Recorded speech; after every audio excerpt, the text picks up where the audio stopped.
If you have a hyperthyroid cat as part of your fur kin, then you're going to become very familiar with blood tests and what they mean.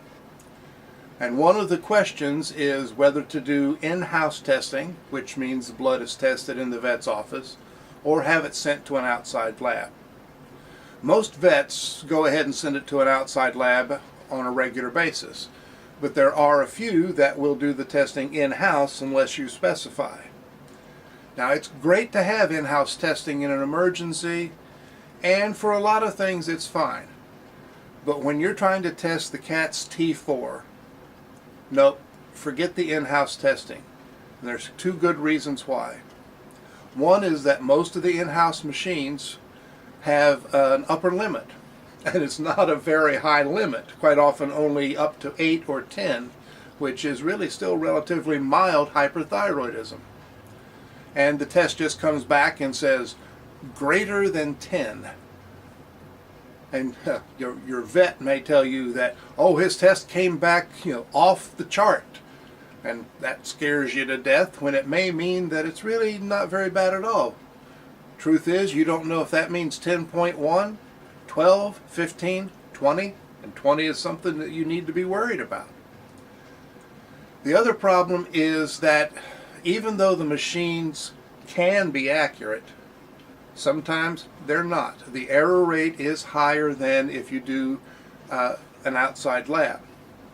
Just why that error rate is higher isn't certain. Nobody has checked.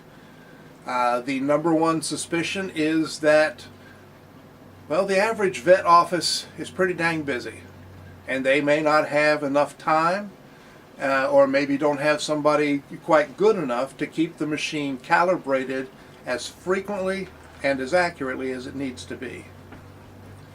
So the test may come back spot on, may come back way off, and you don't know which it is. In at least one case, test came back, the in-house test came back saying that T4 was high normal and the vet wanted to increase the dose of methimazole. But the cat's history and symptoms didn't match that. So the vet did agree to send the remaining blood from that draw out to an outside lab. Those results came back saying that the T4 was low normal and the dose needed to be decreased. And that is what matched the cat's history and symptoms. And decreasing the dose got the cat back onto the road to good health. And I've got nothing against vets doing in-house testing, but it simply isn't as good as going to an outside lab. So I suggest that you ask your vet, and if they say in-house, you say please send it to an outside lab. And we're going to be doing a lot more about blood tests, so keep watching for the videos, and I'll try not to confuse you too much. So long.